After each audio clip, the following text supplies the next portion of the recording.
President Muhammadu Buhari hosts his Togolese counterpart. Prevailing security situation in Togo, Liberia, and Guinea-Bissau dominate discussions.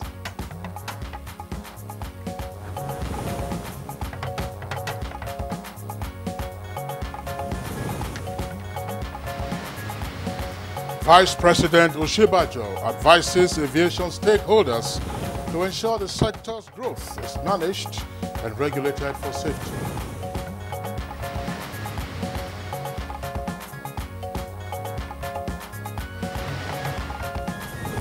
And CBN retains monetary policy rate at 14%, says economic outlook positive.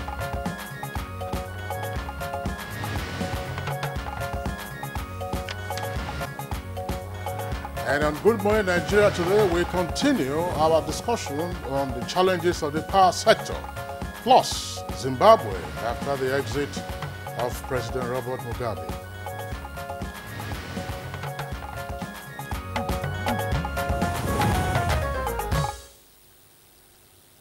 All right, as Kingsley said, we started conversation on the challenges in the privatization sector yesterday, but let's dig in deeper today. The privatization of PHCN successor companies, that's the Gencos and Discos, was said to be a key plank of the power sector reforms. Now, the objectives of the privatization were, among them, to promote efficiency, increase private sector funding of that area, increase power generation, and, of course, most importantly, make the sector more viable under private sector management. Well, that's right, Claire, but there have been diverse comments as to the process that led ultimately to the privatization of those entities. Now, while some have argued that the privatization process was flawed from the start, some others have contended that indeed the process was transparent, as generally acclaimed to have been by a number of international bodies, including, they argue, the World Bank. And of course, such comments also include that the privatization process was underpinned by very optimistic but unrealistic assumptions and promises by the Nigerian Electricity Regulatory Commission, that's NERC, as well as the Bureau of Public Enterprises, BPE, and policy makers. Now, with several promises made to investors during the bid stage to incentivize them. Now, such realistic assumptions and incentives, according to analysts, included technical and non-technical losses, available generation capacity, wholesale generation costs, understated distribution costs, among others. There was also an issue, according to them, with the multi-year tariff order that was assumed to be sufficient to raise enough revenues from the discos to enable them fund the value chain. But recent development, of course, the development in recent times have, made it calls for the privatization of the sector to be revisited or reversed. Now, the latest to join the call is the Nigerian Senate, which debated the privatization and seemingly failure of that sector, particularly as it affects the discos. Now, also worried about the excessive charges by discos through usually the prepaid meters or, in fact, the very contentious one of estimated billing, the House of Representatives has set up an ad hoc committee to investigate the quality of some of the new meters, including the ones provided or produced by Mojek that have been installed by the distribution companies. Now, with all the concerns raised, many are worried that the privatization of the power sector may have been a mistake. And this brings us to the questions from the beginning: what went wrong in the power sector? Now, what are the implications of the seemingly mistake made?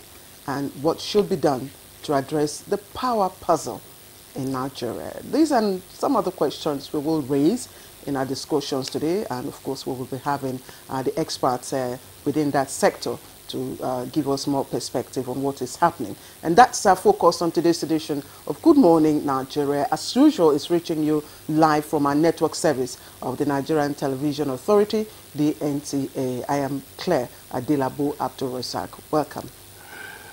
And I'm Kingsley Osadolo. I join Claire in also welcoming you to today's edition of the program. Now, in the course of it, we shall return to the subject matter of President Robert Mugabe of Zimbabwe. Yesterday, he threw in a towel. That was about a week after the military rolled in the tanks and put him under house arrest, literally putting a gun to his head. Yesterday, too, the Zimbabwe Parliament, of course, began impeachment proceedings, but all of that came to a halt when the Speaker of the Parliament received a letter from President Robert Mugabe. The letter was read, and Mugabe indicated that he was resigning from office. He had been president, first prime minister of Zimbabwe from April 1980. By December 1987, he became executive president. So we'll take a look at Zimbabwe after President Robert Mugabe. We also will have our companion segments, including newspaper review, business, sports, and others. A lot of action yesterday here at the UEFA. Of course, the actions continue to the 6-0 spanking of a team in Nicosia by Real Madrid. Let's join our colleague now, Laurie Bala Hassan, for the morning news. Hi, Laurie. Hi, Kingsley. You want to go to Harare? Hi, Kingsley and Claire. Good morning and a warm welcome to the news. The prevailing security situation in Togo, Liberia and Guinea-Bissau dominated discussions as President Muhammadu Buhari this Tuesday played host to his Togolese counterpart Faure Gnassingbé at the presidential villa in Abuja. Nous avons parlé de la réforme institutionnelle de notre organisation. We discussed issues relating to ECOWAS. Some of them are multilateral and some of them bilateral. We also reviewed security situations in our sub-region. These range from situation in Liberia, Guinea-Bissau, and Togo. On bilateral issues, we discuss energy, trade issues, and so on. Vice President Yemi Osinbajo at the ongoing World Aviation Forum in Abuja advised stakeholders to ensure that the industry's growth is managed and regulated for safety and efficiency, and to take into account sustainable environment with friendly policies and regulations. The evidence is that it is difficult for aviation stakeholders and even states to access financing to build or rehabilitate airports, telecommunications equipment, meteorology infrastructure, and cargo warehouses, etc. We believe that local and international private capital is the surest way to fund aviation infrastructure. But we must focus attention on de-risking private sector investments in infrastructure, and importantly, reducing the cost of funds that will go towards aviation infrastructure. The Monetary Policy Committee, MPC, has retained monetary rates, holding the monetary policy rate at 14%, cash reserve ratio at 22.5%, and liquidity ratio at 30%, listing the factors responsible for the MPC's resolution. Governor of the Central Bank of Nigeria, Godwin Emefiele, said the decision was to sustain the gains recorded so far in the economy in maintaining stability of the naira and keeping inflation rates low. January 2017. And that is the reason Monetary Policy Committee thinks that it is too high, and we're working very hard, taking very seriously our mandate for price and monetary stability to rein in on inflation and see to the fact that inflation is brought down to the traditional levels where we have a target of between 6 to 9%. The governor, who expressed satisfaction at the third quarter growth rate, said economic outlook is positive, showing strong sign of recovery.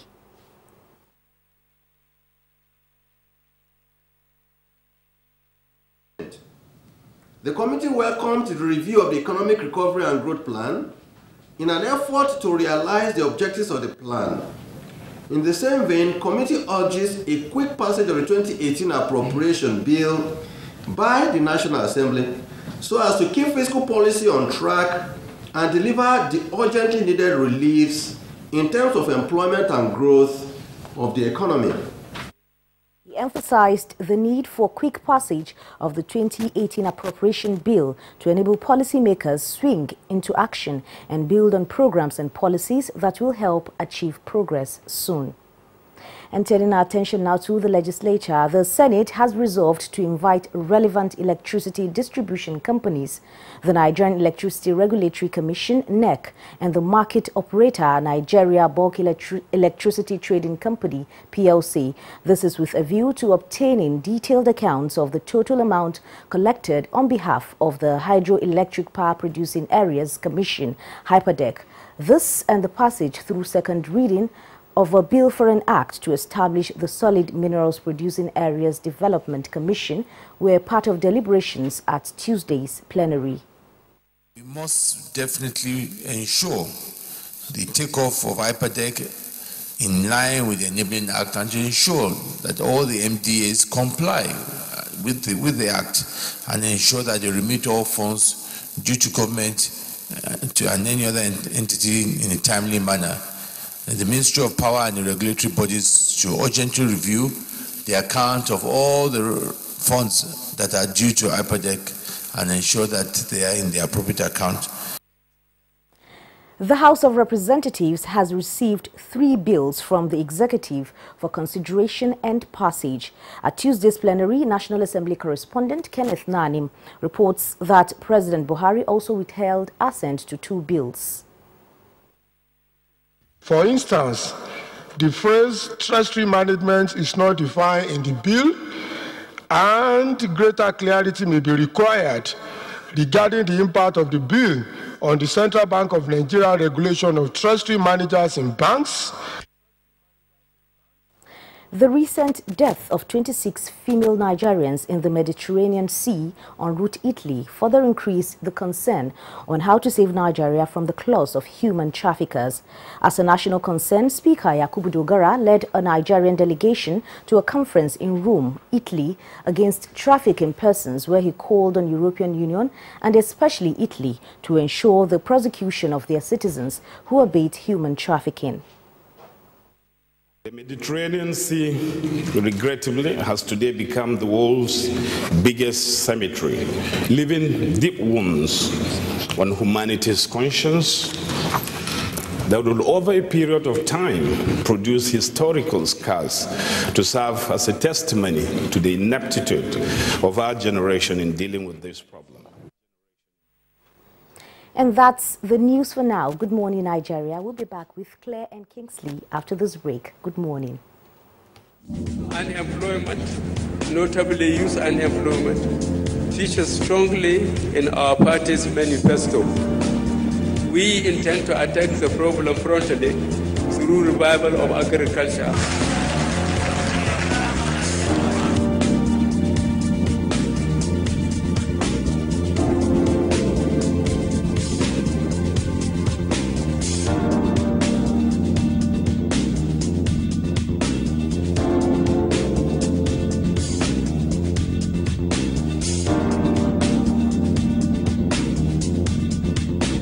The 30K is going a long way. Actually, I bought an acre of land for 60K like 2012, and presently I have a cassava farm and a yam farm.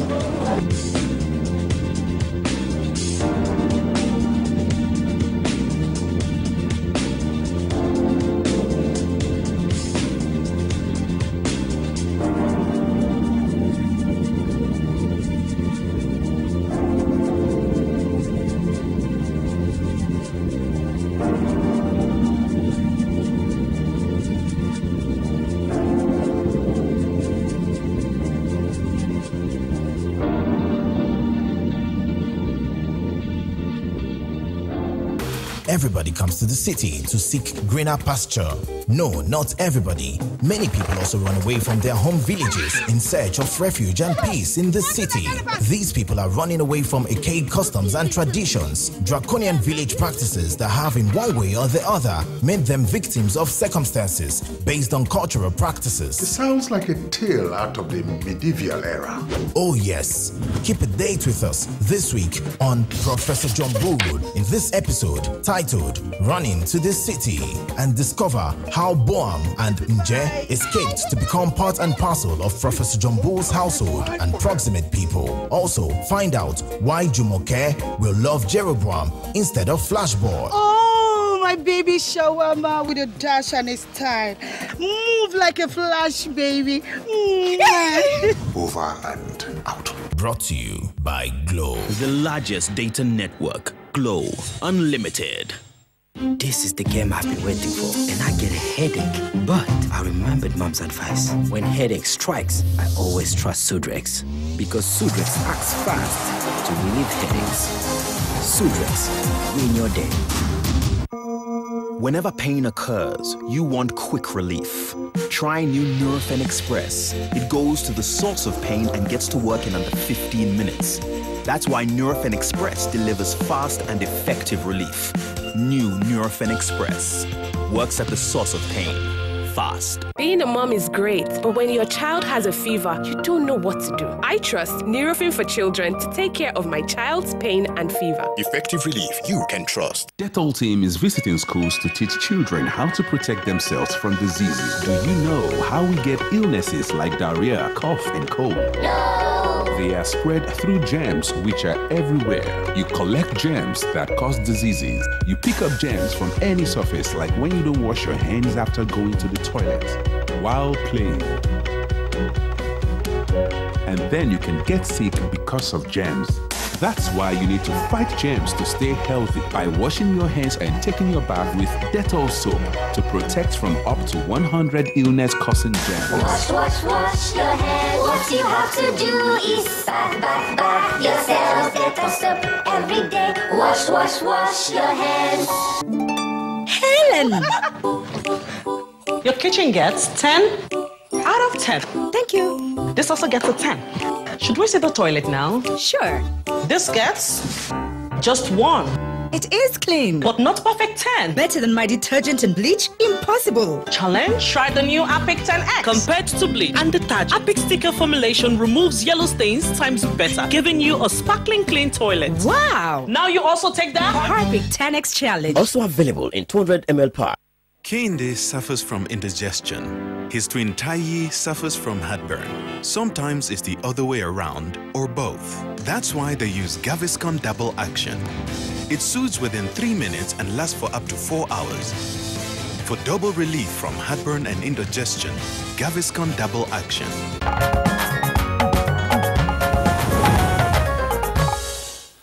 You're welcome back. Now it's time for us to talk business, and we're joining our correspondent Amina Nujem, who is telling us about moves to further strengthen economic and business ties between Nigeria and the U.S.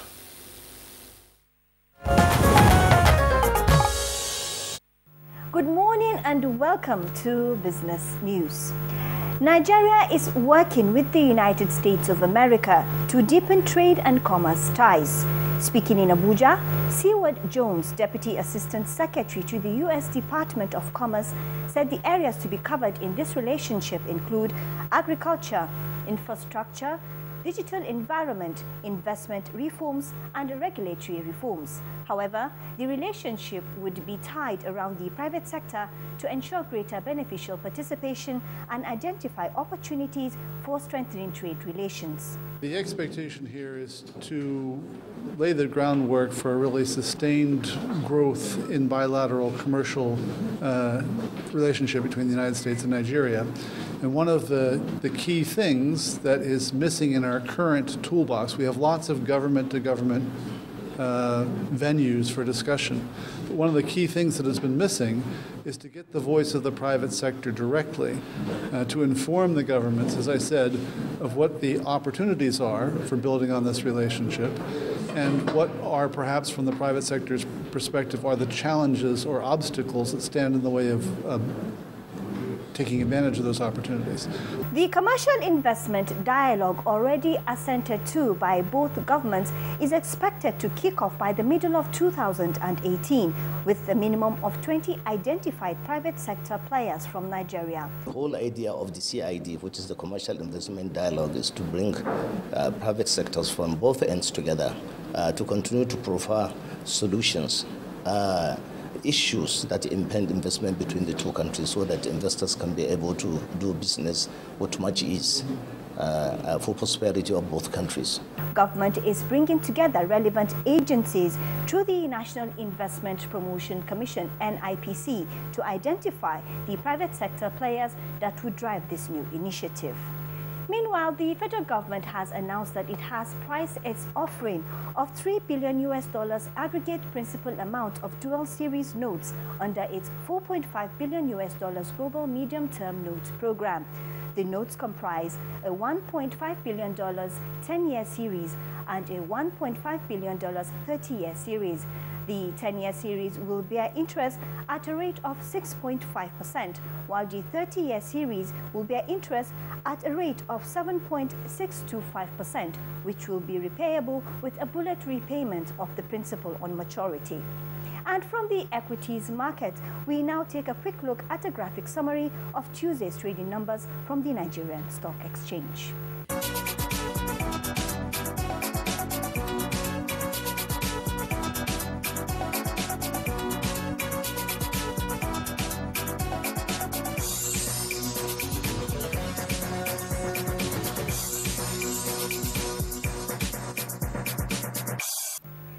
That concludes business news on Good Morning Nigeria. The program continues shortly. I am Amina Lushay. All right, thank you, Amina Nojim, for the business package. We'll move on now, and business newspaper review will be next.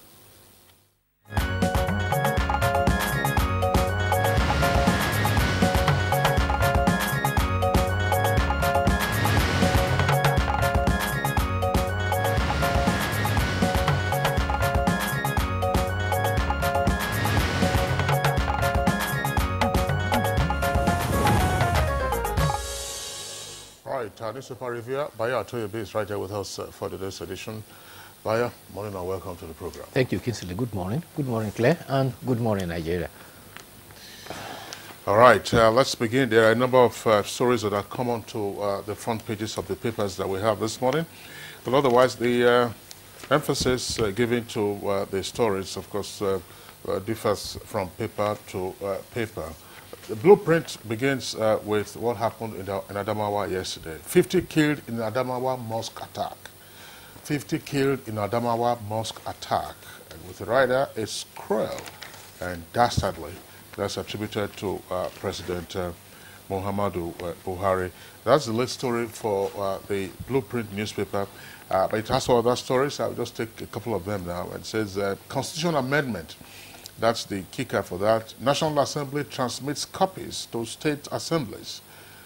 National Assembly transmits copies to state assemblies with regard to constitutional amendment, and details of the story can be found on page 6. PDP in fresh crisis. Bode George and others want McCarthy to resign. That detail is on page 5.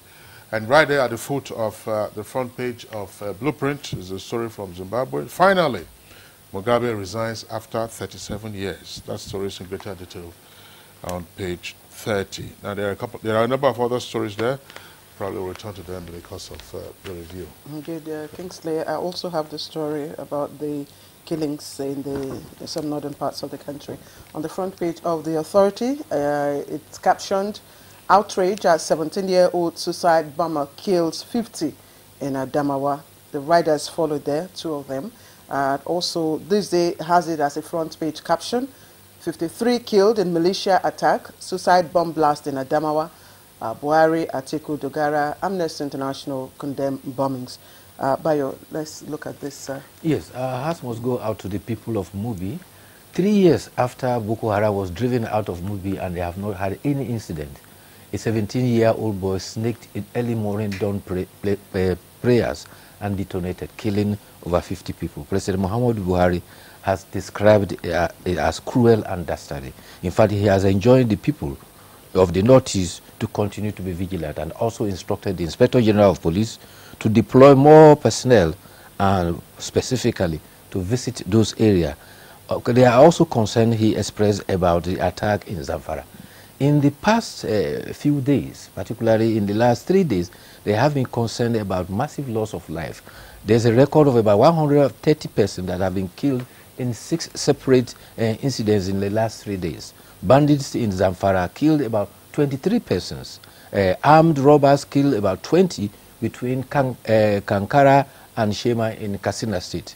Also, ethnic militia killed about 30 in Numan, and that is in Adamawa State. 6 farmers were also killed in Mafa in Borno State, and we have the one officer of the Federal Road Safety Corps, and one was killed and 2 were adopted yesterday along Abuja Kaduna Road, and we have these 50 persons killed on the.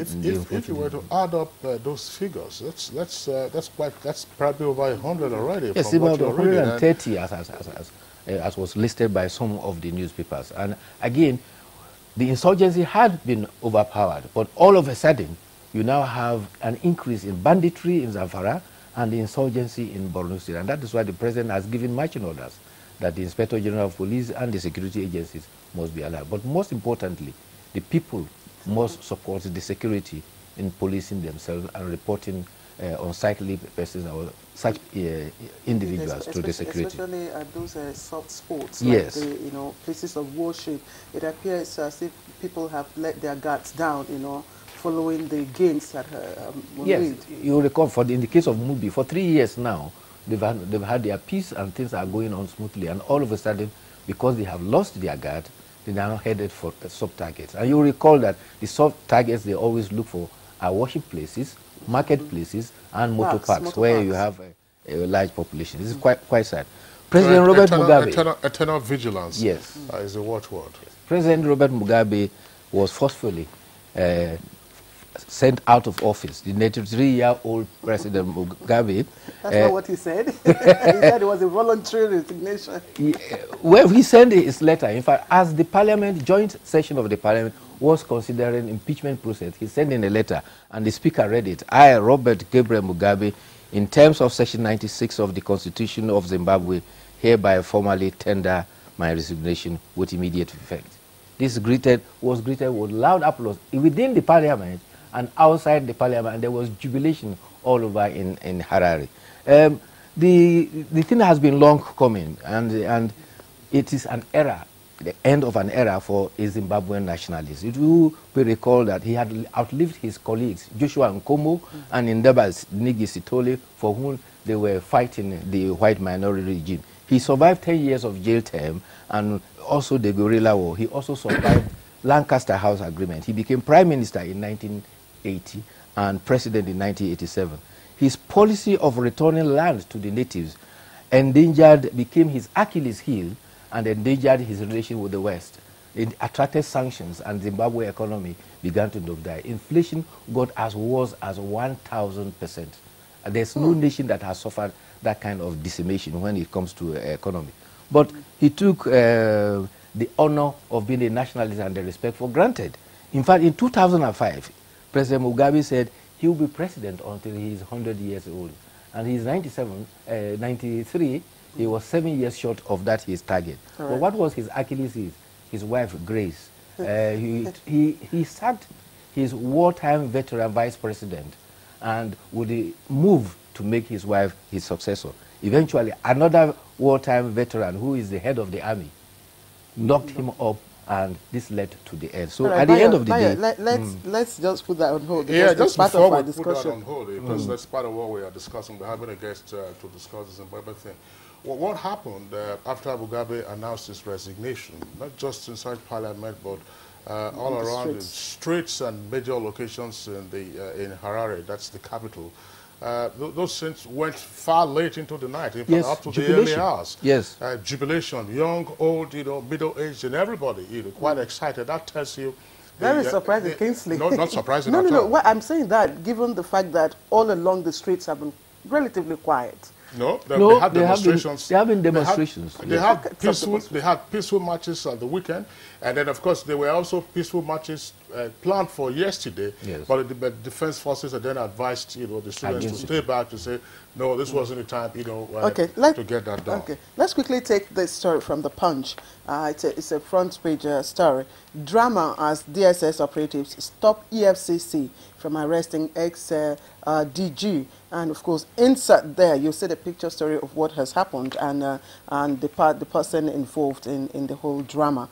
Drama as DSS operatives stop EFCC from arresting ex-DG. Details of that you can find on page 2. And there are other stories just trending at the bottom, including El Rufai Adasman as Education Commissioner dies. That story you can find in greater details on page 9. And of course, the economic story that is coming from this day newspaper, talking about the Monetary Policy Committee, that of course has retained the policy rate at 14%. MPC retains policy rate at 14% as uncertainty looms over next meeting. That story spills over to page 8.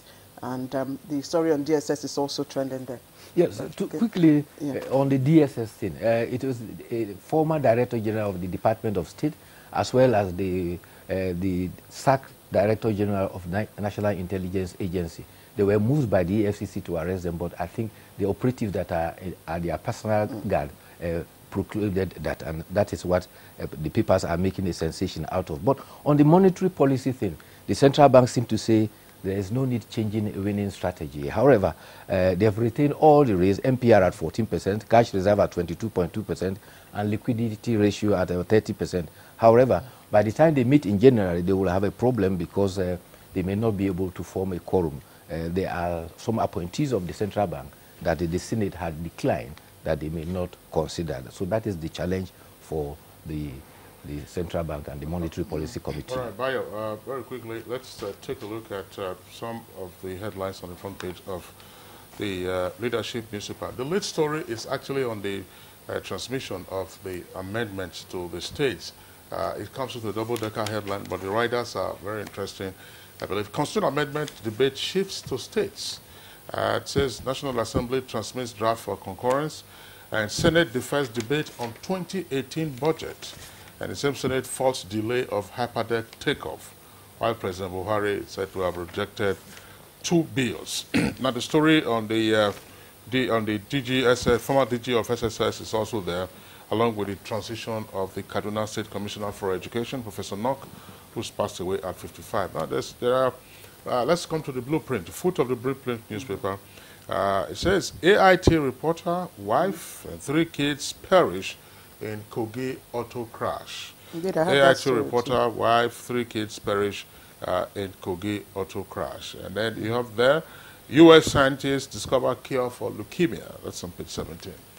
Quite sad for the AIT reporter. Yes, our hearts must go out to our colleague of the Africa Independent Television. His wife and his children all died in a ghastly motor accident. Very sad indeed. Very sad, very sad. All right, Bayo, I think that's the much we can take right now, because we have 2-pronged discussions into this edition.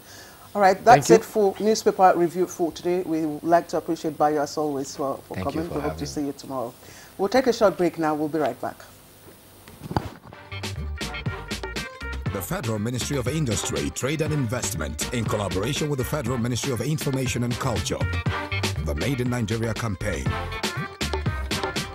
In the midst of unprecedented multiple challenges, our great country Nigeria, as Africa's largest economy, is surely marching on to a new era of all-round prosperity, especially through re-engineered and diversified economy, powerfully driven by the change agenda of President Muhammadu Buhari, GCFR. We will patronize local entrepreneurs. We will promote the manufacturing powerhouses. Our objective is to make Nigeria a new manufacturing hub. It is not time to complain. It is time to join the campaign. It is time for economic recovery, growth and diversification of our economy. Buy made in Nigeria.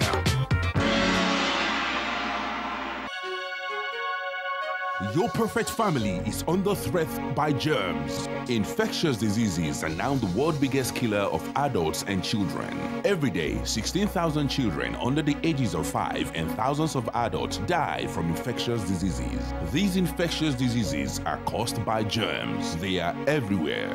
An average human being comes in contact with over 1 million germs daily.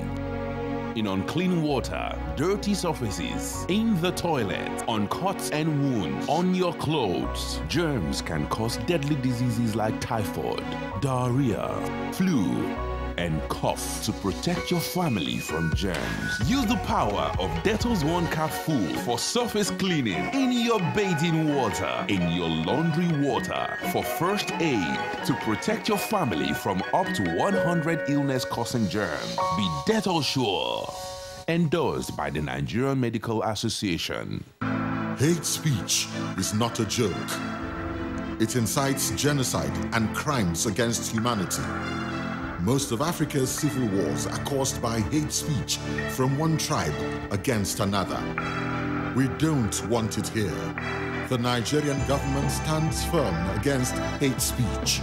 I was distressed to notice that some of the comments, especially in the social media, have crossed our national red lines by daring to question our collective existence as a nation. This is a step too far. One nation bound in freedom, peace and unity. Nigeria, one nation, one people. This is a public service announcement brought to you by NTA.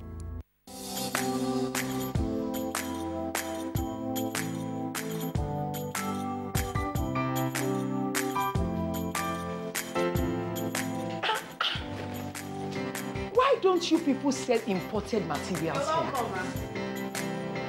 As beautiful as the shop is. Auntie, buying foreign goods does not help our economy. Neither does it boost local production. And the good thing is Nigerian-made products are high quality. Really? And to make Nigeria great again. That is why I only sell made in Nigeria products. Because change begins with me. Convinced. Change begins with me too.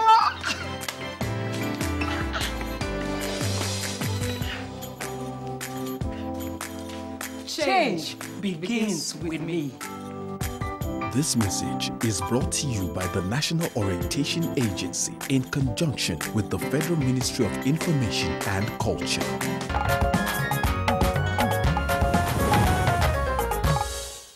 Right, if you've just tuned in, you're watching Good Morning Nigeria live on the network service of the NTA. Now, according to experts in the power sector, Nigeria's epileptic power supply has taken a disappointing turn in recent months, and that's despite the huge amount of fund invested in the sector in the past 15 years. And as we said at the outset of our discussion today, we started a conversation on the challenges yesterday.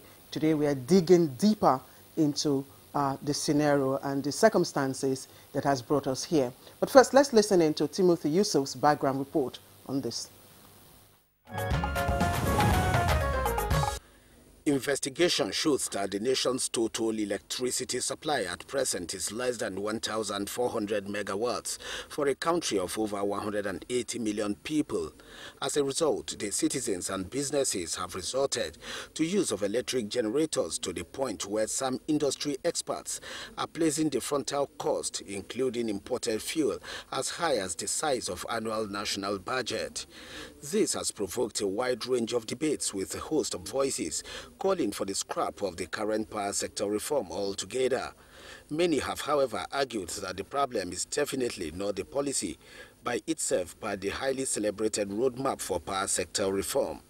They explained that the power roadmap was conceived on the charming premise that deregulation and privatization are twin catalysts for energy transformation. others simply put that Nigeria is not quite ripe for deregulation and may seem to be in a confused state, but that reversing the policy is a recipe for a colossal disaster and thus no longer an option. Today, not only is over 80% of Nigeria's power to the national grid generated through thermal plants, those who know say most gas infrastructure is localized to a volatile axis of the country. The result is that any illegal tampering of the gas pipelines in the area, which is sadly very often puts the nation in darkness. They therefore suggested that the quickest way to remedy the situation is to defy the odds and provide adequate gas supply to the multitude of existing power plants in the country and with immediate effect. To this end, Nigeria's power problem no longer hinges on lack of power stations, but failure to provide the plants with abundant natural gas in the land. For instance, even though the country currently boasts of over 2 billion cubic feet of gas daily, with a power generation capacity at about 6,000 megawatts, the total output is less than 2,100 megawatts. This huge drop is attributed to inadequate gas supply due to vandalism. While renewable energies such as solar, wind, biofuel and traditional biomass should not be ignored, according to experts, the most logical alternative for serious public sector investment in the power generation today is coal to power. Nigeria is globally ranked as the 7th largest in coal deposit, like our counterparts in other countries, particularly South Africa, the United States of America, China, Indonesia and Australia. Nigeria is overdue to join the Committee of Nations that generate power from coal.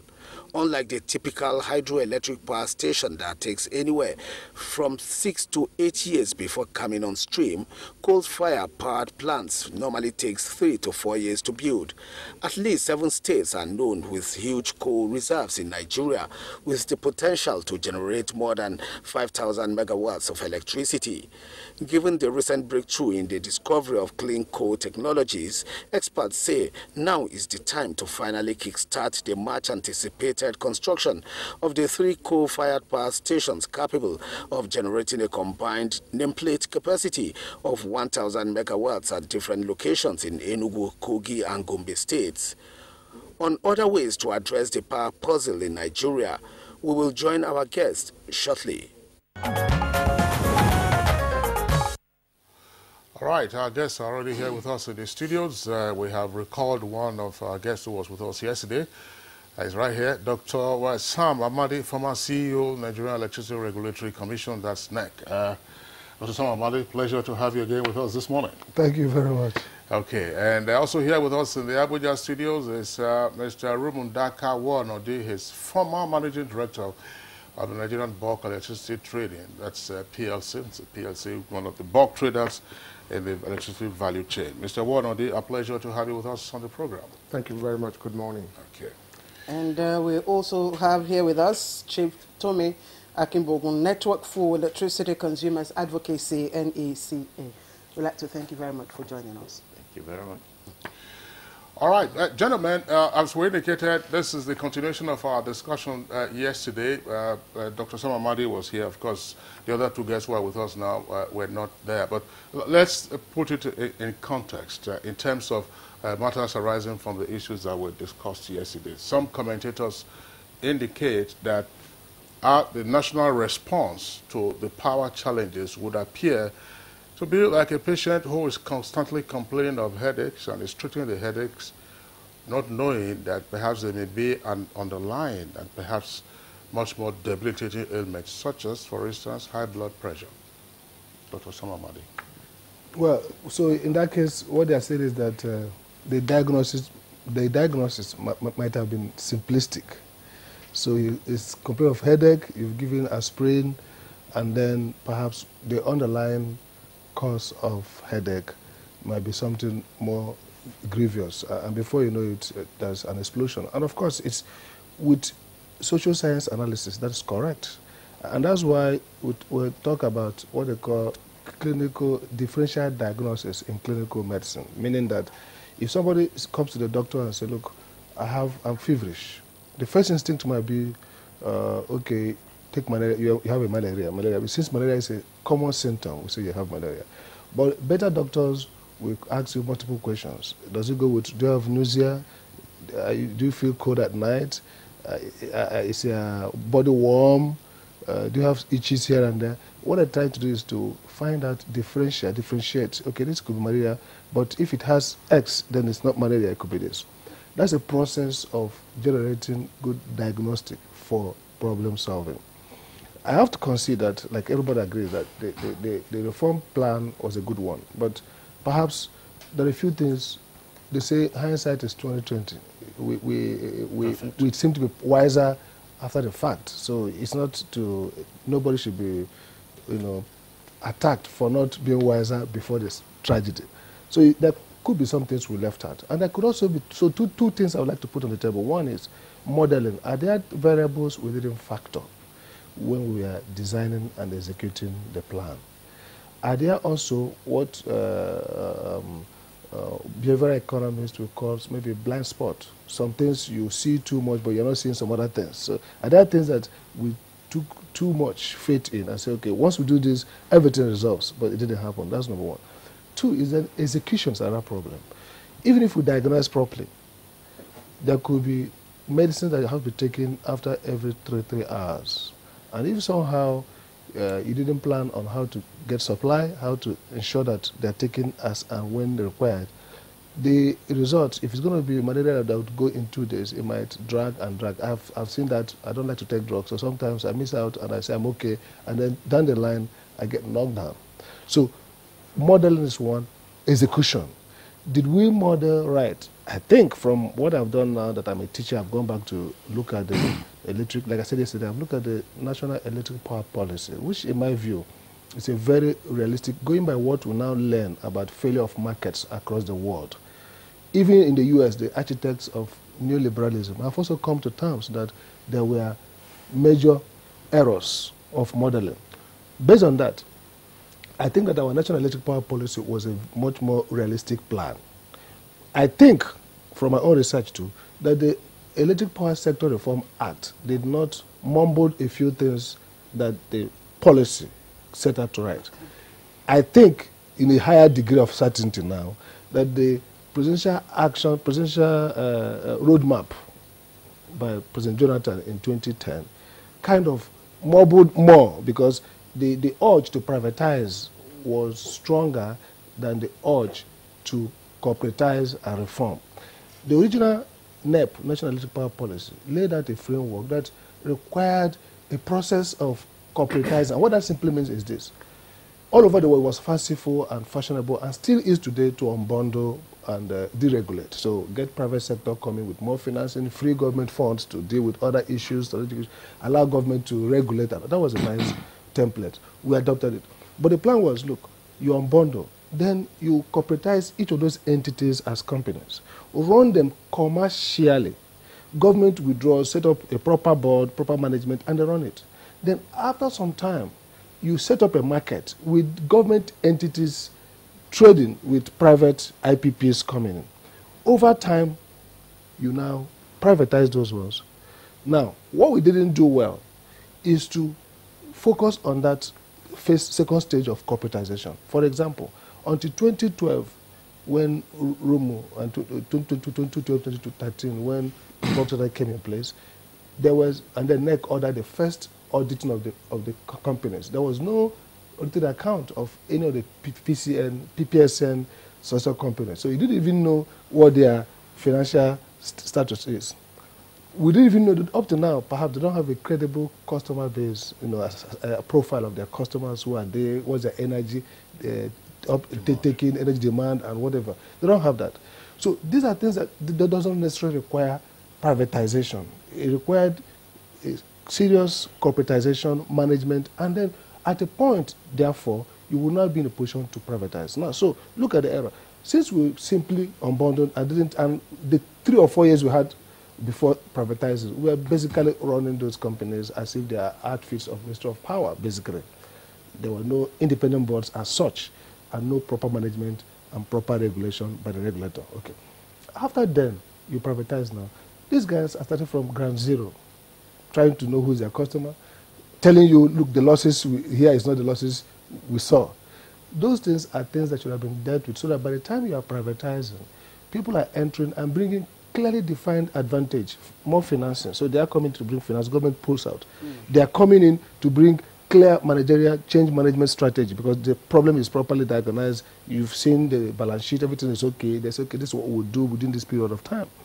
You are coming in a market where perhaps at that time bulk trader has cured some of the lack of creditworthiness, and then bilateral trading had commenced so that they are now, there's some footprint of how to do transactions. They're not coming to a market where you're still struggling to deal with Power Consumer Assistance Fund, which is supposed to be in because it's critical to the high rates that will occasion this reform. Because the first time you privatize and deregulate, it means that commerciality will mean that until you start producing and gaining economies of scale, pricing will be slightly high.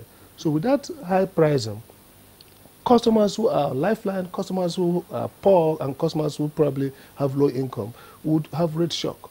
And the Act says, and the policy says, there should be a Power Consumer Assistance Fund. All these things are not in. So basically what I'm saying is that we left some critical pieces before we privatize.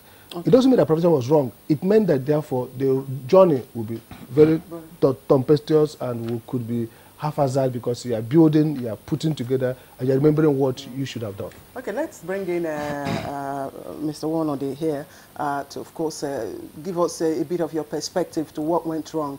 You heard Dr. Amadi talk about error in modeling, execution, and of course concretization of policies and assumptions of privatization. Not necessarily that privatization is faulty in itself. What are your perspectives? Thank you very much. Let me first say that I agree with Dr. Amadi that yes, the National Electric Power Policy was right. It was done very right, and the Act in itself also improved, or at least took it further to give it the legal backing. And further down the line, when President Jonathan came, based on experiences of a few people who had tried to develop power projects within the sector, notably Geometric, Zuma, and the rest of them, we put together, I was part of the Presidential Task Force on Power, helped develop the roadmap to power sector reform. And, but here is where I would disagree a little bit with Dr. Sam, which is that maybe we should have spent a little more time on corporatizing the unbundled entities before selling them. We actually were in the market. I was chairman of the Independent Stakeholders Advisory Panel, and from 2009 up to the time that these companies were privatized, we were dealing with the PHCN companies. And like he said, they were generally being run like an extension of the ministry. And you could not get them, even the CEOs, to behave like you would see in a corporate body. So there is no way. And up to date, just recently that TCN is about to put out its financial record. So you could not expect government-run entities to behave in a corporate manner. And that was why the impetus was there to go ahead and privatize these companies. And to extent, Dr. Sam would also agree that at the time they came in, it was very difficult to regulate government companies. So if you corporatize them and you have the regulator, they were all answering to the same person, and it was very difficult to actually put them in a place where they could behave like a very well-regulated entity. So the plan was to go ahead and privatize them. And then when that decision was made, the question was, could we phase them out, take some more viable distribution companies and put them to the market and see whether we could sell that, learn from that, and move on. But Nigeria also, privatization is political. Some would think that you're selling the ones between their footprint and that you're selling off their asset. While at the same time, some other people might feel that, look, you're privatizing some other areas so that they will benefit and we will not benefit from the gains of privatization. So the whole idea was put everything in the market and then let the market decide. And it was put out, and surprisingly, the government found credible bids for all the 11 distribution companies. The generation companies were not a concern, but the distribution companies. But let me say that one of the things that went wrong might be the execution and implementation of the privatization, and post that, the regulation and the way government managed the privatization. On the issue of privatization, especially regarding the discos, we found out later that, the question about whether these are the best of people to take over these distribution companies in terms of their financial strength, are they able to make the investments required to grow and enhance the network later down the line? That seemed to be challenging, and maybe government should have come down much harder initially to make sure that they forced additional equity into these the companies. But how do you put it? One of the problems is that government hobbles itself. So government left things that it could have done, and by the time you know it, it started to lose its moral grounds in trying to enforce some sanctions on these companies. So just in a nutshell, I think that the privatization came at the right time. The problem is a little bit of the process of privatization and implementation and execution and monitoring of the privatization post that.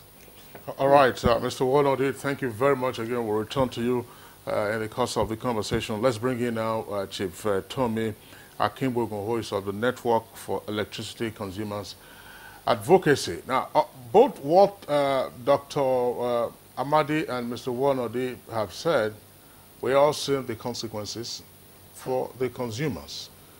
What is your take on all of this? They have been flying very high, 35,000 feet. So we'll bring it down now to closer to 300 feet or 30 feet, where you and I, who are consumers, including the NTA, of course, because we have lights now, we are all consumers.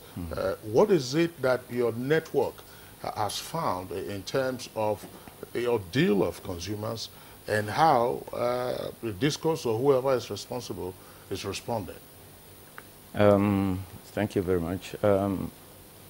I think most of the time when policies have been made by civil servants, there is a disconnect with the public. They tend to take decisions without involving input from the public, from the general public. Of course, you can't call everybody in the general public to come to your meeting, but they don't seem to recognize that the service of the civil servant is to assist the growth of the economy, the growth of the businessman, you and I, a simple man in the country. If we look into the way, the consequence of all the decisions that have been taken by NEC and BPE in privatization and everything, the consequence, the decisions were mainly decision of government, political and civil servants deciding, but the consequence is on all of us. And what we can see now is that the simple language is we have no, electricity supply has dropped from where they took it. It has dropped so low, and we are paying 100 from the last time, Chief Ahmadi, I think before you left, you did tariff increase twice. The first one, about 45% to 55%. The second one, another 60%. Within 13 months, we had between 90 to 140%, depending on the area. Yes, you did say that the tariff needed to go up. Because there was not enough proper documentation. They bought what we can say a used vehicle. But of course, as businessmen, privatization means individuals take. You should know what you are buying. The condition for even the sales, it's warped towards favoring the discos and the gencos and the investors to the detriment of the public. And most of the time when we talk for the public, they say, well, you are not an investor. You don't really know the economics of power. Yes. You don't really know the end-to-end problem that they are facing every day. But on the long run, we are the one paying the bill. So I think the problem is there in that decisions have been taken. We are not saying they should reverse the sales, because really a government has no business in business. So privatization is actually the best option. But why do you have to privatize two ends, the generation and the money collection, and you hold on to the transmission? Well, there are reasons they've been given that it requires a lot of money. They need to pump in more money. Of course, you want to give me a ram, and you brought it to my house, and you are holding on to the rope. That is, I should give you back the rope. So how do you want me to control the ram? So the thing is, I am in support that they should privatize all sector, because inefficiency of the transmission, TCN, of course, is apparent now. Of course, also, I think overregulation by NEC has made something that has a simple solution to be so complex that along the way where you are trying to solve it, you have even forgotten where you are going. Okay.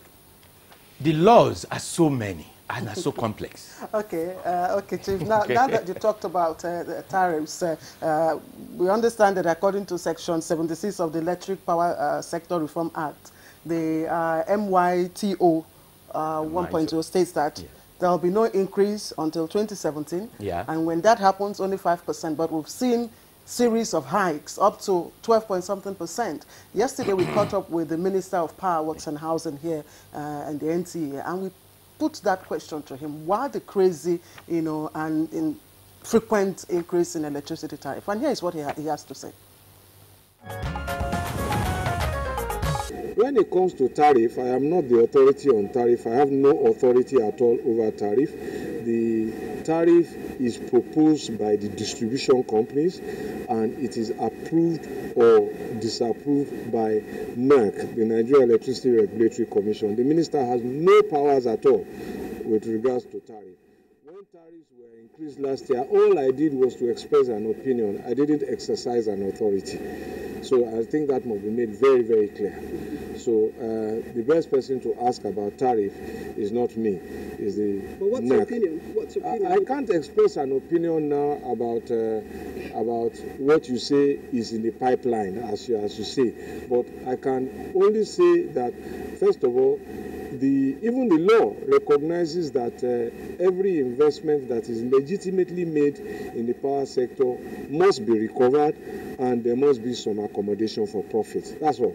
But of course, the law does not allow for profiteering. So that's where NEC and government will stand to ensure that investment is safe, investment is secure, investment reaps reward, but investment does not profiteer at the expense of the citizens. So it's a balancing act.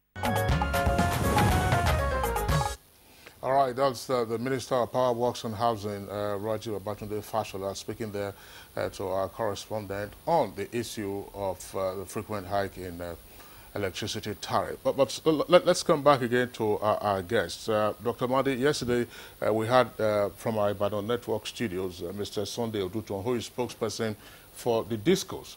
And part of his argument for seeking to justify the apparent frequent increase in electricity tariff was the fact that there seemed to be a mismatch, between what they are paying to the GENCOs and what they are allowed to charge the customers, that there is a ceiling and they are struggling within this limited ambit to, as it were, balance their books. Is that where the devil is? Well, thank you very much. First, maybe let me pick a little bit from my friend's comment. I don't think there are too many laws. You see, there's this Nigeria, when Nigerians face problem, we want to go back to elementary school. Too much grammar. They say simplify it. Simplicity comes from complexity. You have to build a structure. So if you look all over the world, sir, regulation, tons of regulation. In fact, this sector is not over-regulated. It's perhaps under-regulated because you are the ones who will come and say they're overcharging us. Come and see. That's regulation. Somebody talked about meter not working yesterday. Meter reading, that's cause for regulation. So we're actually under-regulated, basically. Now, let's get back to the issue of this tariff matter. Like the minister rightly said, the starting point, and let me put it clear, without privatization, you will still have an ERC regulating. Regulation is not only for private entities. MPC and other communication regulators still regulate NTA together with AIT and other private channels. Pricing, even if we didn't privatize, like I was saying, we can commercialize and corporatize. What that means, therefore, is that for this entity to run well, it has to finance its operation, make profit, like I said, regulated profit. So in this industry, the baseline is first, invest and recover. Tariff follows investment. Now, what does NEC do? NEC set out a methodology first that says, these are the profile, these are the building block of generation. What do you need to generate? Turbine, you have to have staff. So each of those items have NEC's own benchmark. When Rumu was head of MBET, if he wants to sign power purchase agreement with you, he already has a generation tariff which NEC has approved based on the global cost of turbine. All these things where NEC would do the assessment with engineers and economists and the data people and say, these are the benchmarks. So if you're going to take a price, this is the price. Now, if for any reason your price is above this, come and justify to us what we call open book. Come and justify to us why that price. For example, assuming you're getting gas at X plus 1, everybody's getting X. Why O plus 1? There's no gas. They're going to truck it from LMA. They're going to do this. They're going to do this. The regulator says, oh, that's a reasonable cost. Approved. So we call that prudence check. We're checking prudence. Is it okay? When we get that, they will give you recovery. Now, the idea, there's nowhere in the law that says there will be no tariff increase to 2017. NEC does regulation that says, for example, we freeze tariff change because of socioeconomic condition. When we did, in our structure, that is, we used to have yearly minor review. And what that does is that we have foreign exchange issues in the market. So, for example, if you buy all these cameras, everything in dollar, if dollar increases, don't forget that what you do is that recovery is that we amortize it over years, those costs. So if the dollar is changed to Naira and you are getting your money in Naira, if the dollar ratio changes above 5% plus minus, the regulator is under obligation to re-index to that. If cost of gas changes 5 minus plus 5, significant, we put into account. If generation projection, for example, we said, okay, we're going to generate 7,000 this year, and therefore your price is X. Don't forget that the more you generate, the less unit price, all this being equal. Suddenly, we have 3,000 because there's vandalism or all kinds of story. Now, the man, that means the price you have given this man is now low. He's not getting the adequate price because it's projected on the capacity that he will sell. He's selling less. It calls for review. So those minor reviews are part of the legal framework for tariff. But the regulator can say, this year is not good, though. There's famine, there's flood, all kinds of socioeconomic factors. Discos, we're not going to revise this tariff for you this mid-year. We'll wait till the next time. Perhaps if capacity grows, it can nullify the impact. So the regulator is a craft. He looks at it. He's obligated by law to allow you to recover.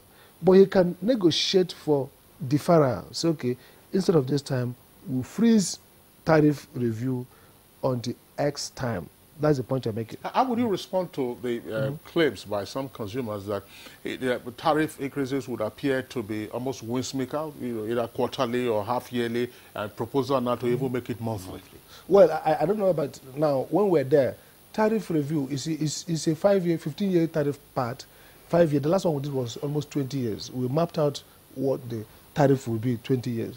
But it requires biannual review for foreign exchange, inflation, cost of gas, capacity growth. But the law on tariff says, if there is a major change of our fundamentals, I'll give you one example of that. Assuming today we have somehow Mambila comes on stream magically, and then we have additional 4,000 megawatts. It will be a windfall to allow DISCOs to collect this tariff. It has to go down significantly. So we have what we call extraordinary tariff review. That's the type we did the last time, meaning that something has happened extraordinary. Like when the losses were discovered, they say, oh, the losses was X, now the losses is so this. They will make a case for us. Look at the problem. The problem is that there is a very poor customer representation in the tariff process. The tariff is like a judicial process. A regulator is like a judge. His job is to take evidence. Our experts will go and work it out. But if we allow Mr. Tommy alone for his pocket to be run around chasing, you are not an economist. You are probably not a lawyer. You are probably not a data expert. These DISCOs, GENCOs hire the best brain. Yeah. They come together, present argument, data that NEC is not perfect. NEC people can be bamboozled. They may also get it wrong. That's why NEC calls for public hearing. But the problem is that the customers are disparate, they are scattered, they have no uniform authority, nobody's organizing them. And that's why I facilitated to set up that network, because I knew that, look, to empower customers, and that's one area, government should look at how they can create a consumer, not a CPC, consumer body, fund them with experts, because this is a adversary, this is like court, this is adversarial. DISCOs want to recover their money. Customers want to have, if possible, free power. The regulator is there to say, look, this market requires financial viability, but consumers should have affordable tariff. In that contestation, the customer is the weaker party. Yeah. The regulator is close to the market. Sometimes regulators can be what they call regulatory capture. Luckily for us, we are very honest people. We had integrity, including the bulk trader. Nobody has faulted us. We have made mistake of calculations of policy projection, but nobody can say the butt of our neck. But it's possible down the line that you can have customers, regulators who are captured by the market. Mm-hmm. That's why you need strong consumer interface. So the point I want to make is this. Tariff, everywhere in the world, consumers don't like tariff. In the UK, when the electricity tariff was increased by some cents, there was so much crisis. It's not peculiar to Nigeria. Everywhere in the world, operators want tariff increase because globally, cost will escalate. Sometimes it go down. For example, gas is going down globally, but we have no pipeline. So we're not taking advantage of the reduction of cost of gas. But DISCOs want more tariff. Consumers want better service. The problem with Nigeria is that consumers are paying, but there's no service. Yeah. We have outsourced those inefficiencies, like Rumu said. The idea, the only way I share with Rumu, the only way I disagree slightly is that globally, and before I took this job, I wrote a book on privatization where I argue that it's difficult to do it well. To do it well, you have to make sure you map out all the institutions that facilitate those behavior you want. Take, for example, you assume that if you have a private sector person coming with money, that they will behave well. Now, experience shows us that what makes efficiency is not who owns the asset, is actual regulation, corporate governance. Because a criminal investor will go down to harness everything and do nothing. If you don't have a regulator, those private entities might behave like PSN. The only difference is that they will make more money for themselves. Okay, so these are the issues I think we should focus on. Okay, thank you. Mr. Wonode, again, you've heard Dr. Amadi talk about the issue of regulation and also, the place of the consumer in all of this process. Now, the investors themselves have cried out about the strangulation, financial strangulation, so to speak, an inability to, operate effectively. Do you think that they have been boxed in by the modeling, style, performance and evaluation modeling style, which stipulates what they can or cannot do with regards to sourcing of funding to finance the operations? First and foremost, there are, if you look at our industry, there are two distinct investors to look at. The first are the generation companies, and then the other are the distribution companies. For the generation companies, they depend on money paid to them by the bulk trader when they generate power, to make investments or returns on money they might have invested in purchase of the assets and further improvement. For them, when they are not paid, they are in a very hard place, and that's been their lot for the past 3-4 years. They are not paid in full, and upstream of them are the gas suppliers who also bear the brunt of not being paid for gas produced, and then, of course, transportation. Now, on the other side are the distribution companies. And one of the issues that we've had is when distribution companies complain that customers are not paying, they're not receiving enough, the tariff is not high enough. The question is, are they also declaring all they've collected? There has been a trust issue, and it's been very difficult to verify whether they're not collecting as much as they claim, and therefore you can actually say that the commercial losses could be lower than they claim, and that those higher commercial losses, they might have insisted or expected NEC to incorporate that in the tariff and therefore give them a much higher tariff. So have they been boxed in? We don't know. We've always maintained that the distribution companies have to be a little more transparent so that we can tell whether they have actually are facing the financial problems to the extent that they are. Definitely, the tariff should be higher because of change in exchange rate. The tariff could be higher because of inflation, but at the same time, you have to also ask whether the commercial losses are where they need to be. But let me get back to the issue of tariff and consumers, because I have some opinion about that.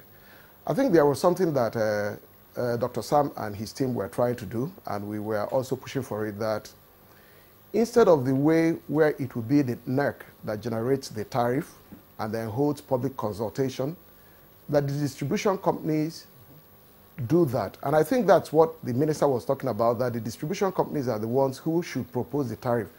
And there were some certain things that we expected out of that consultation, which you've not seen, which is that the tariff is like a budget, right? It's like a budget that is paid by the consumers to make a distribution company whole for the power that it purchases and power it distributes, and then its cost of doing business. But one of the things that's been lacking is an outcome for the consumers. So what do I mean? At no time do distribution companies present a tariff and say, at this tariff that is predicated on 4,000 megawatts of generation or 2,000 megawatts of generation, we can assure you that you get 5 hours of electricity per day. It has no outcome for the consumer. So you cannot tell exactly the measure of service that a particular tariff should deliver. That is important, that when consumers pay, they should know the level of service, so that if next year you say that you're buying extra power from the bulk trader and that it's a higher priced power, you could say we're moving from 25 naira to 30 naira, and from there we're going to move from 6 hours to 8 hours. And then we know. And then also, the tariff provides for some capex, which is capital investment for network enhancement. It should be able to identify the projects, like a budget. So you can't go to Ministry of Works and Housing and say, we've given you 4 billion to build roads. It doesn't work that way. The distribution companies should say that we have made provisions for 2 billion naira to be collected over tariff for the year, and it will build substation A, line B, and provide transformers 300 at these different locations, so that consumers and the advocates can follow those projects during the year to say, we have paid this much and we are going out to see that this new line is being built. There is a lot of opacity in how the funds or the tariff works for the consumer. So I'm sorry, yeah, Mr. Warner, well, thank you very much, of course, the other guests. From what you are saying, even looking at it from the perspective of corporate governance, is it necessarily the case that this is otherwise a very complex sector of the economy, but it would appear that the way and manner books and numbers are being kept in terms of budgeting and projections probably these are just like mom and pop shops, or probably like SMEs that are struggling, to get their books right. Because how would you respond, for instance, to the claims by some consumers in some distribution locations that say that they go to complain that they have no power, and then officials of those distribution companies tell them openly, yes, that they received power from Gencos, but that they rejected the power that they received. How do we explain that? Well, I think that, let me get back to the very first thing that in this discussion about blind spots. Yeah. So when we started, and I can say it, when we started at the bulk trader, we looked at the industry, and we saw a few things that had happened. What was in front of us were the NIPP power plants. Now, government had made investments, built some power plants, and then somewhere along the line found out they didn't have gas supply. And in some instances, there were no transmission lines, or transmission lines were planned, and they were not fully built. So one of the things that we did was to put out a checklist of things that we would have to see in place before we can approve a project and then offer it a power purchase agreement. The first is we said that there must be land, titled land, because even during the PHCN privatization, we found out that there were issues of C of O's for the power plants. And that was also predicated on the fact that if there was any termination of the power purchase agreement and government needed to take over the power plant, it should have a title to it. Then we said there must be a transmission gateway. So you are required to go to the transmission company, do studies, and get a commitment that they will evacuate the power. And then we wanted to see some gas supply in place. But one of the things that, from that perspective, was not really highlighted is distribution capacity. Now, as we know it, actually the biggest problem facing the industry in physical form is distribution network. I think that most of the discos would say that they reject load because TCN is sending it to the wrong areas of their network where they do not have the best of paying customers. But the truth of the matter is that they lack the capacity. They do not have distribution capacity. And I think that until we do something about funding, enhancing the network, in the next 2-3 years, when we have all the NIPP and the Azura and even Mambila, what will be staring in front of us is just dark particles. We just have power plants that have nowhere to go to. I think that, as far as I'm concerned, that is the most critical issue facing the country, which is that the distribution network does not have the capacity to take the load that is coming. Correct. I know that people say that transmission is a problem. I can tell you why I think that transmission is less of a problem. If you go to the transmission company today and ask them to give you the list of projects that would take their gateway to 20,000 megawatts or what have you, TCN will identify projects and may be able to give you the cost of those projects. And therefore, if you were to give them all the money and they procure, they might be able to deliver that to you.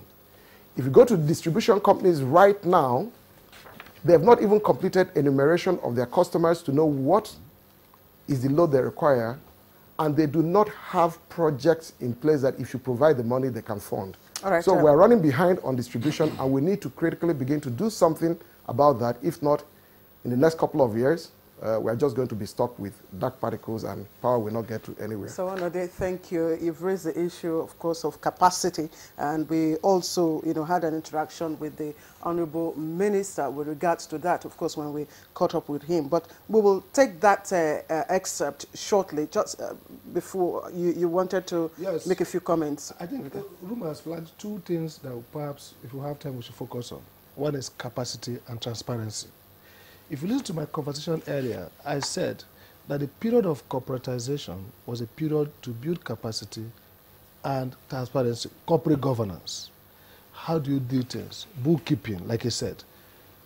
And I still stand that sequencing was wrong, but let's leave that bigger argument. Now let's come to what Rumu said, capacity. Discourse for rejecting power. Before we left, we set up a tax team, and Rumu knows about it, who went about and discovered why are they rejecting power. Now, three arguments. One, like you said, was TCN drops power to the wrong. Sorry, I have to cut you. Okay. I have to put you on hold because you're really speaking to the issues that the minister spoke about. Okay. So let's have that excerpt now. You can't store energy. So what you have now is that we are able to put 7,000 on the grid today if Nigerians can demand it. The demand cannot come because the distribution that feeds that demand to your home can't take more than 4,000 plus. Okay? So let me try and give you this example so you understand it. If you buy a 5 kVA generator, you know there's a meter there that shows you that it can generate 5 kVA. But if you put it on, if you connect it, and you put on only one bulb, okay, it's not going to produce 5 kVA. But if you connect a fridge, you will see that the voice, the tone will change. It was until you fully load it. Once you switch off all those appliances, that generator is not going to generate 5 kVA. It's going to generate maybe 1 kilowatt or 2 kilowatt necessary to power that bulb only. That is similar to what is happening. People need power, but the distribution equipment, transformers, feeders, injection substations at distribution level to connect and take the power is not yet there. That's the work that we need to do. But today, if they switch it on, we will put 7 on. But we are putting on now what that distribution capacity can take. Subject, of course, again, sometimes maintenance, repairs, sometimes there's a storm and things go out within 24, 48 hours, they restore them. And all of these things are also mechanical devices. Some tank out, maintenance is due here and there, but that's the capacity we have acquired now. There is progress in terms of how much we can now produce. There is progress in terms of also how much we can now transmit, which means that the production and the transmission capacity have exceeded the distribution capacity, and which means that we must now refocus our attention on the third leg of the value chain, which is the retail end. How do we quickly improve that? We've already developed a plan which we'll be communicating when we get the necessary governmental approvals at Federal Executive Council. But what I can say to you very, very confidently is that we have an answer. All right, again, that's the Minister of Power. Dr. Sam Amadi, you want to speak to that? But speak to the issue of takeoff from where you were starting. From where you were explaining the capacity challenge. But I would like you to, while doing that, respond specifically to the point that one of them made with regard to the fact that going forward, in a few years' time, if we were to ratchet up our generation capacity, we're going to be faced with an even bigger distribution challenge. So where has all the money been going? Exactly. Billions, billions, and billions, you know, we keep hearing billions. So what are they using that money for if they are not addressing some of these capacity challenges? Okay. I think what Rumu said about distribution being the bottleneck for the future has not changed. It was the reason why the whole reform started. The reason is that if you do not deal with the distribution failure, which is where the money comes from, you will not incentivize the other value chain. And that gets me back to what the minister says. I think we should emphasize this idea of we have 7,000, 6,000, 20,000 megawatts. Exactly. You have what you can supply. When Professor Batinaji was there, we hit for the first time, I think, 4,000 megawatts, December 2012. It was few days, few hours, as the case might be, what you call uptime, peak. We went back to, before we left, we hit 5,800, and then a month after we left, we were 6,000, and now we got 7,000. These are momentary peaks. They don't define the capacity. The capacity is actually what you are supplying to the people. So I think it will help to look at that in that context. Secondly is this, like Rumu said, when we did that task force, and they came out with 3 things. One is that the discourse says they don't drop power to us where we need it. 2, commerciality. We would like power closer where we can sell it, and then, of course, capacity. problem of do they have the stations, do they have the lines are proper. But look at the point I'm trying to say is that every time they submit to NEC their tariff, like I said, those tariffs is a name tag on what we do. So you see, we're going to do this, going to do that. Now, after that, do they do it? Before we left, we had a snap audit where we discovered that many of the discos put money wrongly, not necessarily embezzled, but perhaps wrong procurement, perhaps pay their partners. And I see what I said about the privatization. You privatize, and these guys bought assets with money they borrowed from the bank, some of them 100% debt instead of their own money. Then they have to be under pressure to try to repay.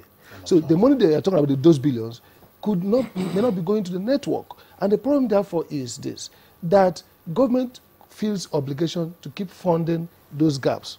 Yes, on paper, privatization works. But in reality, the problem of building those networks is that you have to have money to build it. And if you are repaying loans that ought not to have been acquired in the first place, then it means that you may not have enough. So there is more need for regulation. NEC should now focus as they are doing. But beyond that, I'm saying is this, that the discos perhaps may not be able to run, if it was a government entity, for example, that is running that, and the government entity didn't need to borrow money, all those level of risk, protection. So the conclusion is that yes, the problem of every problem relates to foundational. It has to do with the structure, the capacity, and the fact that we assume that the private sector people, once they come in, they will have access to capital free. But those access to capital is risky at a cost, and then they are focusing on... We'll quickly read out some of the tweets that have come in here. We didn't have time, really. Yes. Kesley, you want to take it? Well, Rume has this tweet. It says, my question is, why will someone earn 30,000 naira and use 5,000 to 10,000 for electricity charged but not consumed? Nigerians are being ripped off. And Joe Samuel states, the only solution to the problem is for every state to generate its own power. If every state can generate at least 1,000 megawatts of electricity, that will be more than 3,600 megawatts. So let state find the kind of supply that works for them and look for investors. Matthew Luca tweets, the solution to the Nigerian power problem is to use smart metering to enable discos to sustain the value chain. Even the prepaid meters are inadequate. And we have Ibrahim Todo tweets, bad customer relations and corruption are still major problems of the discos. If they are not ready to change, they should ultimately be changed. Oseiwe Ibagwe says one big power plant and distribution with expensive transmission infrastructure is outmoded. It's like Nitel landline. And Victor Ohiosunwa tweets, for a stable power supply, we need to build more infrastructure to increase megawatts and distribution, and also resolve the issues of rates and metering. Abdul Musa, the situation for the power sector is a sad one. Corruption has been the bane of this sector. A lot was invested, but little was achieved in the last 2 decades. I hope this administration will tackle the problem headlong. And Festus Akinboyewa tweets, government should put pressure on the discos and the generating companies to fulfill whatever promise they made before they were licensed and act to stop them from ripping off Nigerians. Olusegun Gbenga, all of this is the result of bad policies, and government should therefore create an enabling environment that will encourage investors as well as benefit the poor.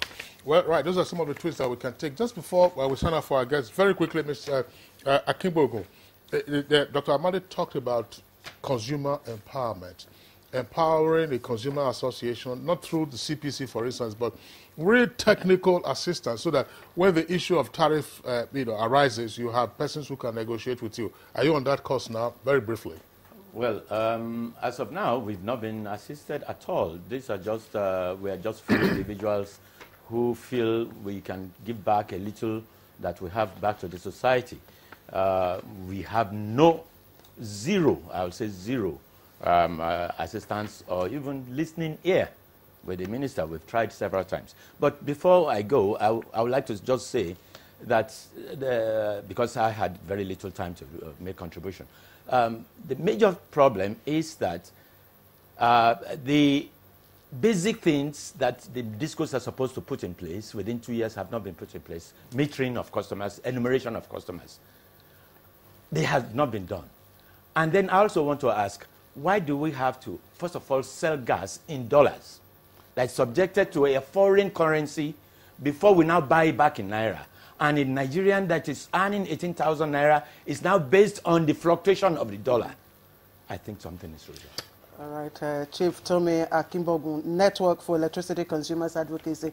Thank you for those very valid points you've just raised as your concluding remarks. Thank you. We'd also like to appreciate Brumo Daka Wono, the former MD, Nigerian Bulk Electricity Trading PLC. Thank you very much for your contributions. And Dr. Sam Amadi, former CEO, Nigeria Electricity Regulatory Commission. He's now a lecturer. I'd like to thank you very much. Thank you. All right. Gentlemen, we thank you, and we'll take a short break. When we come back, we'll look at Zimbabwe in transition. Sir Abubakar Tafawa Balewa, Dr. Nnamdi Azikiwe, Sir Ahmadu Bello, Chief Obafemi Awolowo. These patriots worked together to achieve independence for one united Nigeria. Although some may say Nigeria is a mistake, we all know that the Almighty never makes mistakes. God has not made a mistake by bringing us all together in the way that He has brought us together. God has put us together here so that we can build a community that will be an example to the entire world. One nation bound in freedom, peace and unity. Nigeria, one nation, one people. This is a public service announcement brought to you by NTA. Nigerians. Suicide bombers are not spirits. They are not ghosts. They are human beings like you and me. They live amongst us. They are your neighbors. They are your friends today, but terrorists tomorrow. So you must know your neighbor now. Security begins with you and me. Know your neighbor. Be vigilant. Be security conscious. Report suspicious persons, objects, and movements to the police and other security agencies. The security of our nation is a duty for you and me. If you see something, say something. Nigeria, unite against terrorism. This message is brought to you by the Federal Ministry of Information and Culture.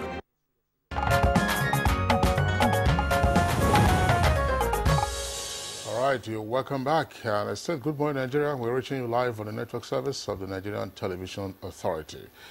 Now, for a little over 37 years, almost 38, President Robert Mugabe of Zimbabwe held a firm grip on power as he governed the southern African country. At 93, Mugabe was the oldest head of state in the world, and he showed no sign of giving up power until yesterday. He had, in fact, been nominated to run in next year's election. Now, who is Robert Gabriel Mugabe? And what was his track record, and what then led to the circumstances of his somewhat unpleasant exit from power? Here is our correspondent, Makut Simon Macham, with the details. Robert Gabriel Mugabe was born on 21st February 1924 in Kutuma village of southern Rhodesia.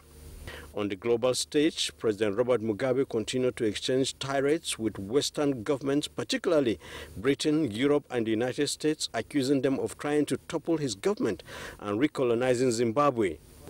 The question is, how did a man who had a grip on power for so long and survived several attempts to unseat him lose it so rapidly? As the parliament began impeachment procedures, the handwriting became even clearer for Robert Mugabe that the time was indeed up as he let go the last straw he was holding on to when Speaker Jacob Mudenda read out his resignation letter, sending the parliament and the nation to wild jubilation. What next for Zimbabwe and Zimbabweans? Who takes charge after Robert Mugabe? Has the will of the people prevailed over personal interests, or is the fall of Mugabe a discord among the elites? The next hours, days, weeks, and months will provide answers as a 37-year-old chapter in Zimbabwe closes and a new one opens. And Ambassador Joe Keshi joins us from our Lagos Network Center. And of course, he needs little or no introduction. He was a permanent secretary at the Ministry of Foreign Affairs. Ambassador Joe Keshi, thank you once again for joining us in this conversation.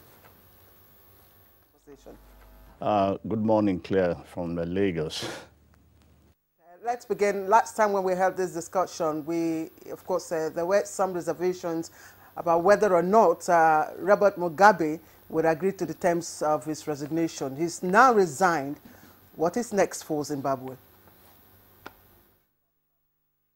Well, I think what is next for Zimbabwe is to reconstruct or to construct a new future for itself. For me, that is the only way this victory can be consolidated, by launching possibly a new constitution that will limit, a president from going for such a long time,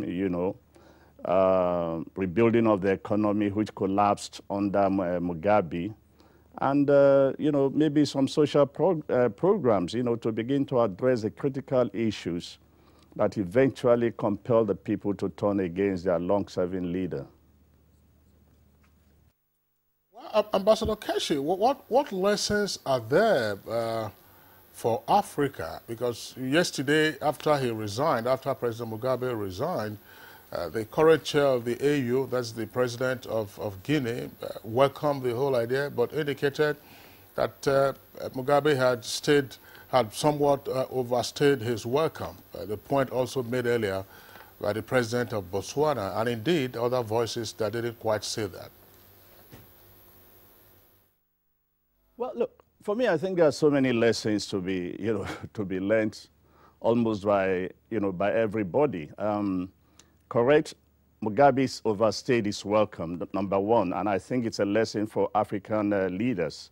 Number two, when you see the rejoicing that the demonstrations, the happiness yesterday by the people, it's a warning to African leaders, even those who have term limits, who, engages in propaganda and think that, they're enjoying the support of the people. If anything goes wrong or coups and there are spontaneous reactions, leaders should begin to say that, look, they need to do more in order to win the confidence of the people and not live all throughout their time on propaganda and dealing in issues that are not, impacting meaningfully in the lives of the people. And I also think that, wise as leaders should begin to learn some lessons from this. I know in the last couple of weeks, many people who have discussed this issue have zeroed in on the wife of, on Grace Mugabe, but we should be careful here not to discourage the women. What they do, they should learn lessons, because, again, I make this point, I've made this point for a long time, that, look, since Lady Macbeth, women should know that power is not easily grabbed using their husbands, They should, in their own, begin to build some, begin to engage in some strategies, so do some strategic thinking if they really want to get involved in African politics. And like in our own case, so every time you hear the women plead, I think there's a plea going on now that they should be made deputy governors and things like that. Look, nobody easily gives up power. You just must strategize and come up with strategies that will enable you to claim power. So we might condemn the lady, but she just didn't, do some strategic thinking in her bid for, for power. But on the whole, I think the major lesson is that African leaders should learn, number one, not to stay too long. Number two, to begin to do things that will build up the community, that will build up the nation itself. And I sincerely hope that the incoming administration will learn some lessons from this. Do not overstay. Do things very quickly to regain the confidence of the people of Zimbabwe. Ambassador Joe Keshi, that a sitting president was forcefully, asked to resign, and he did by the military without a drop of blood, surely sends a very strong signal to the military, within the African continent, doesn't it? Well, it does, but again, it depends. You know, bear in mind, and we should not forget this, that the main actors in this whole drama, you know, were and remain colleagues and friends and of Mugabe. They were all together in the trenches. They've all supported his regime for 37 years. As a matter of fact, you could say they were part and parcel of the regime. And so there was no need to draw blood. I think the best thing they did, which was what they did was the best thing, to persuade the reverend leader to, you know, peacefully exit from power so that they too could benefit from being in power themselves, you know. I was just hoping that, you know, I did crack a joke yesterday with some friends. I said, look, what if Mugabe says the only condition for going is that we all are going? That would prevent a new scenario in Zimbabwe. But the point you made is it's noted. Yes, it was peaceful. But at the end of the day, you know, a regime that is leaving, we can only hope that the incoming regime will be significantly different. And my hope is that if the vice president assumes office today, I sincerely hope he will behave like the last white president in South Africa. Because I recall that when, I think it was de Klerk, when de Klerk came to power, there were these misgivings that, look, is he going to change or is going to continue with the apartheid system? But he initiated moves that led to the freedom of South Africa. I'm only hoping that the vice president taking over would also live up to that expectation and actually change things so that he can write his name into history. All right, Ambassador Joe Keshi, thank you very much. You were talking about, you know, the scenario of asking everybody to go with him. There were jokes yesterday after Mugabe resigned. You know, had the jokes on the social media where on the one part they said, look, breaking news that Mugabe resigns. They separated the re from the sign. So now said Mugabe resigns. Another one, of course, indicated that Mugabe is still president, but that the P is silent, that is still resident in Zimbabwe.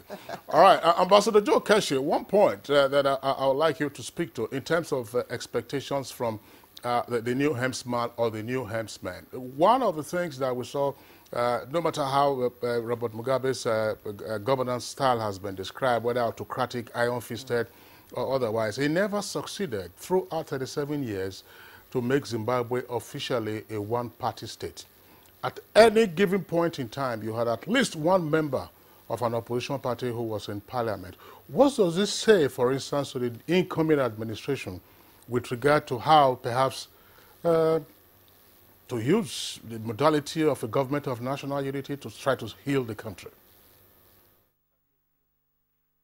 You're right. A starting point should be a government of national unity, particularly at this point in time. Thereafter, I think they should go quickly to an election, and the opposition needs to, you know, begin to get its acts together.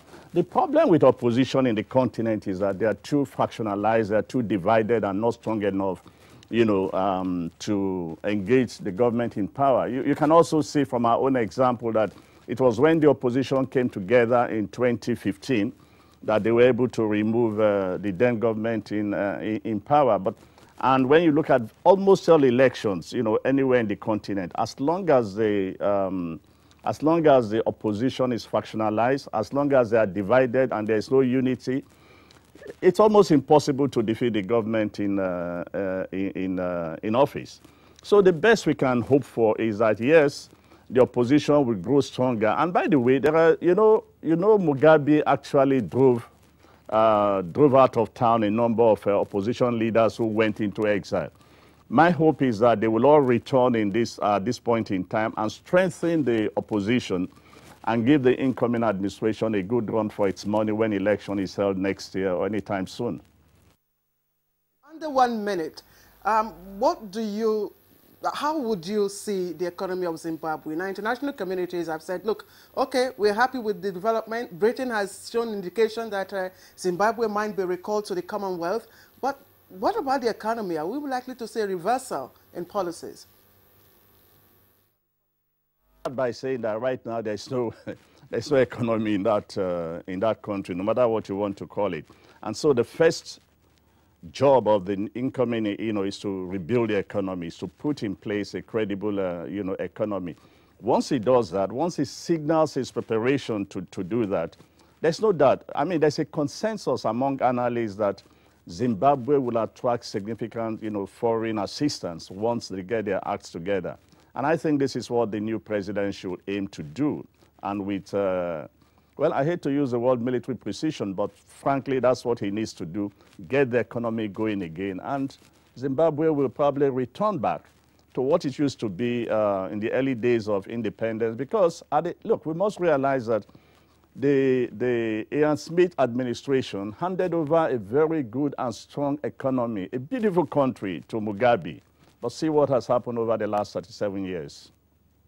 All right. On that note, we'd like to thank Ambassador Joe Keshi, former Permanent Secretary, Minister of Foreign Affairs. We'd like to appreciate you. You joined us from our Lagos Network Center.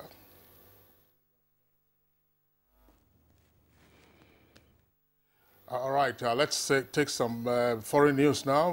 One from Germany and, of course, another one from the U.S., where a TV host has been fired over sexual harassment issues. Hello and good morning. Glad to have you with us on the foreign segment. News from around the globe have it that German Chancellor Angela Merkel said she would rather take her center-right alliance into a snap election than lead a minority government as political uncertainty in Europe's top economy rises. She made the comments after high-stake negotiations to form a coalition government, adding that Germany needs stable leadership that does not need to seek a majority for every decision it will take. Angela Merkel is the leader of the Christian Democratic CDU party in Germany. Lastly, U.S. TV host Charlie Rose has been fired by CBS News following sexual harassment allegations. In an email sent to staff of CBS said the presenter's employment had been terminated with immediate effect.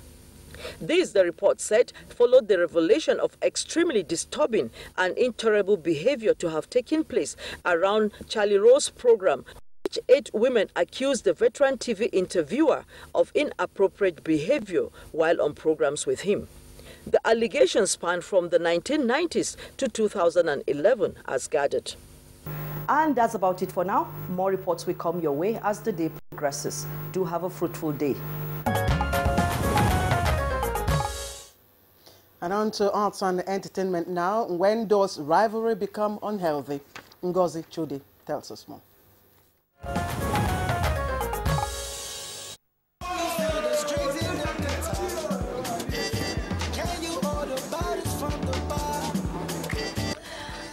Young, vibrant, and superstars in their own right, the two music stars, Wizkid and Davido, definitely have something in common. From die-hard fans to sold-out shows, choice automobiles and awards, the dynamic duo have a lot going for them. Since enjoying massive popularity for some years, one would actually assume they are best of friends. However, the case actually might be the opposite, or perhaps a publicity stunt, as some believe. This is because they are reportedly considered as the worst competitors in the industry. For some time, the squabble has intensified, no thanks to fans who also fuel the rivalry via social media and even shows, becoming unprecedented with industry bigwigs like Banky W and DJ Jimmy Jat wading into the feud.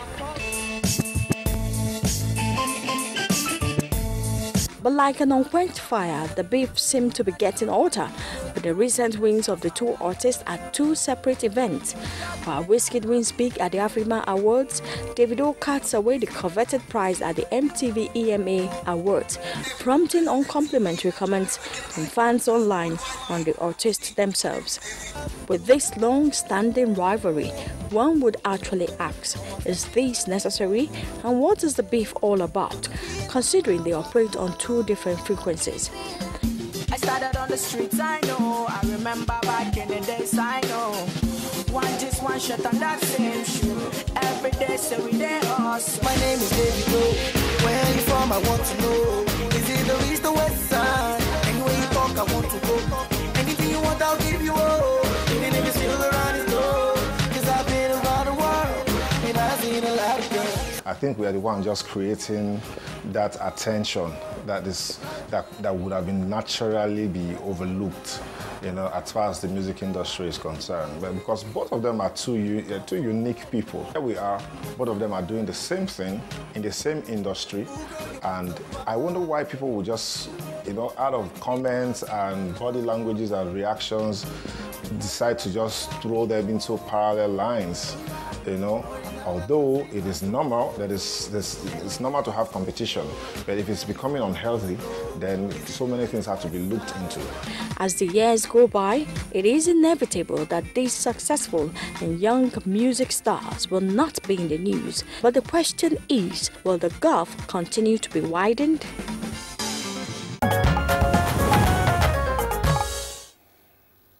Right, and that ends Good Morning Nigeria for today. Don't forget, you can always watch a repeat broadcast of the program at 5:05 on NTA News 24, Channel 101 on Star Times.